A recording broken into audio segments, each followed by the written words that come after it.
R Duraisamy, Tamil மாநில விவசாய தொழிலாளர் சங்கத்தினுடைய மாவட்ட செயலாளராக இருக்கிறேன். நமது கோவை மாவட்டத்தில் மகாத்மா காந்தி வேலை உறுதியளிப்பு திட்டத்தில் 100 நாள் வேலை கொடுத்து வந்தார்கள். ஆகவே இப்போது அந்த 100 நாள் வேலையை அறவே கொடுக்காமல் நிறுத்திவிட்டார்கள். 50 நாள் கொடுத்தாங்க, 40 நாள் கொடுத்தாங்க. இப்போ சுத்தமாகவே வேலை இல்லை. வேலை செய்த தொழிலாளர்களுக்கு முழுமையான சம்பளம் கொடுக்கவில்லை. ஆகவே இன்னைக்கு நம்ம மாவட்ட ஆட்சித்தலைவரிடத்தில் 100 நாளும் வேலை கொடுக்க வேண்டும், வார சம்பளம் கொடுக்க வேண்டும் என்கின்ற கோரிக்கையை முன்வைத்து இங்கே நாங்கள் மாவட்ட ஆட்சித்தலைவருக்கு மனு கொடுத்துள்ளோம். இது மத்திய மாநில அரசு வேலை கொடுக்கணுமா? யார் கொடுக்கணும் உங்களுக்கு இந்த வேலை? இந்த வேலை மத்திய சர்க்கார் தான் கொடுக்க வேண்டும். மத்திய சர்க்கார் தான் நிதி ஒதுக்க வேண்டும். அப்போ மத்திய சர்க்கார் நிதி ஒதுக்காத காரணத்தினால் இந்த வேலை தம்பிச்சிருக்கிறது. அங்கே மத்திய சர்க்கார் வஞ்சனை செய்கிறது தொழிலாளர்களுக்கு.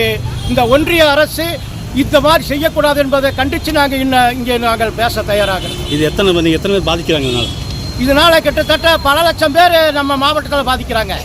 கோடிக்கணக்கான இந்தியாவில் எடுத்துட்டாங்க.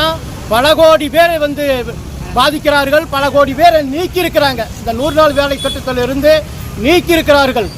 அவர்களுக்கு ஆதார் அட்டை இணைக்க வேண்டும், ரேஷன் அட்டை இணைக்க வேண்டும், ஜாப் கார்டு இணைக்க வேண்டும் என்கிற ஒரு கோரிக்கையை வைத்து கிராமப்புறத்தில் இருக்கிறவர்கள்லாம் என்னென்னு கேட்டால் வயசு கரெக்டாக சொல்ல முடியாது, சுமார் வயது தான் சொல்லுவார்கள்.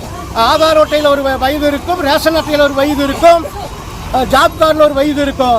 ஆக அதை பொருத்தி பார்த்தா வரலைங்கிறதுக்காக அந்த காரணத்தை சொல்லி நீக்கி இருக்கிறார்கள். இது சரியல்ல.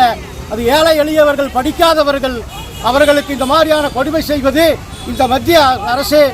ஆக இதை கண்டிக்கிறது என்பதை நாங்கள் சொல்லிக்கொண்டும் உடனடியாக இதை செய்ய வேலையும் சம்பளத்தையும் கொடுக்க வேண்டும். தவறினால் மிகப்பெரிய போராட்டம் வெடிக்கும் என்பதை நாங்கள் தமிழ் மாநில விவசாய தொழிலாளர் சங்கத்தின் சார்பாக கேட்டுக்கொள்கிறோம்.